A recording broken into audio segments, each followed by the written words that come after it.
നമസ്കാരം. ഇന്ത്യയുമായി കൂട്ടുകൂടണം. ആർക്ക്? ചൈനയ്ക്ക്. ലെറ്റ്സ് ഫ്രിഡ്മാൻ പോഡ്കാസ്റ്റ് ഷോയ്ക്കിടെ ഇന്ത്യ ചൈന ബന്ധത്തെക്കുറിച്ചുള്ള പ്രധാനമന്ത്രി നരേന്ദ്രമോദിയുടെ സമീപകാല പോസിറ്റീവ് പരാമർശങ്ങളെ ചൈന സ്വാഗതം ചെയ്തു. രണ്ട് ഏഷ്യൻ ഭീമന്മാർക്കിടയിലെ മഞ്ഞ് ഉരുകുകയാണോ? അതോ ഇനി ഇതിന് പിന്നിൽ ചൈനയ്ക്ക് എന്തെങ്കിലും ലക്ഷ്യങ്ങളുണ്ടോ? കൂടുതൽ ആഴത്തിലുള്ള സഹകരണത്തിന് ചൈന കൊതിക്കുന്നു അത്രേ.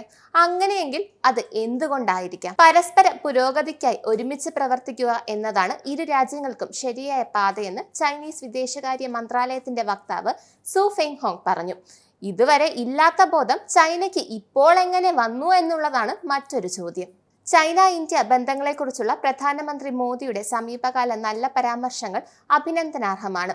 പരസ്പര നേട്ടങ്ങളിൽ പങ്കാളികളാവുകയും വ്യാളിയുടെയും ആനയുടെയും സഹകരണപരമായ ബന്ധം യാഥാർത്ഥ്യമാക്കുകയും ചെയ്യുക എന്നതാണ് ചൈനയ്ക്കും ഇന്ത്യക്കും അനുയോജ്യമായ ഏക തിരഞ്ഞെടുപ്പ്. അദ്ദേഹം പറഞ്ഞ കാര്യങ്ങളാണിത്. ഇന്ത്യയുമായി സഹകരിച്ച് പ്രവർത്തിക്കാനും ഇരു രാജ്യങ്ങളും തമ്മിലുള്ള സുസ്ഥിരവും ആരോഗ്യകരവുമായ ബന്ധങ്ങൾ വളർത്തിയെടുക്കാനും ചൈന സന്നദ്ധത പ്രകടിപ്പിച്ചു. നയതന്ത്ര ബന്ധം സ്ഥാപിച്ചതിന്റെ 75-ാം വാർഷികം ഇന്ത്യ ചൈന ബന്ധങ്ങളുടെ ആരോഗ്യകരവും സുസ്ഥിരവുമായ വികസനം പ്രോത്സാഹിപ്പിക്കുന്നതിനുള്ള അവസരമായി കണക്കാക്കി.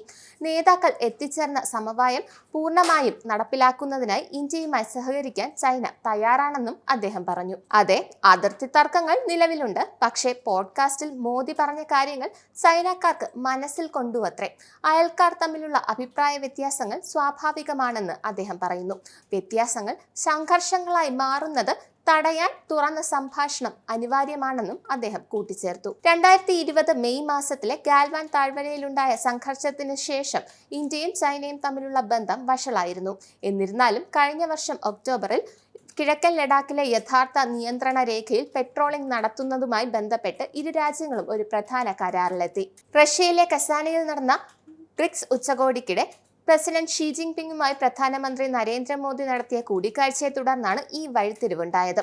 അവിടെ അവർ കരാർ അംഗീകരിക്കുകയും സംഭാഷണ സംവിധാനങ്ങൾ പുനരുജ്ജീവിപ്പിക്കാൻ പ്രതിജ്ഞാബദ്ധരാവുകയും ചെയ്തു. എന്തായാലും ഒരിക്കലും കണ്ണും പൂട്ടി വിശ്വസിക്കാൻ പറ്റാത്ത ഒരു രാജ്യമാണ് ചൈന. പാകിസ്ഥാനുമായി ചേർന്ന് നിരവധി ആക്രമണങ്ങൾ ഇന്ത്യക്ക് നേരെ ചൈന നടത്തിയിട്ടുണ്ട്.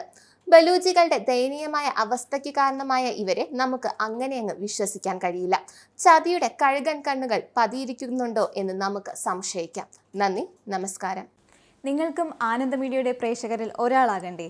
യൂറോപ്പിലും US-ലും ആഫ്രിക്കയിലും അടക്കം പ്രവാസികൾ ഉള്ളയിടങ്ങളിലൊക്കെ ജനപ്രിയ ചാനലുമായി ആനന്ദ് മീഡിയ ഒപ്പമുണ്ട്. ഏഷ്യാനെറ്റ് ഫ്ലവേഴ്സ് അടക്കം നിങ്ങളുടെ വിരൽത്തുമ്പിലെത്തും. ആദ്യം റോക്കു ബോക്സ് സ്വന്തമാക്കുക.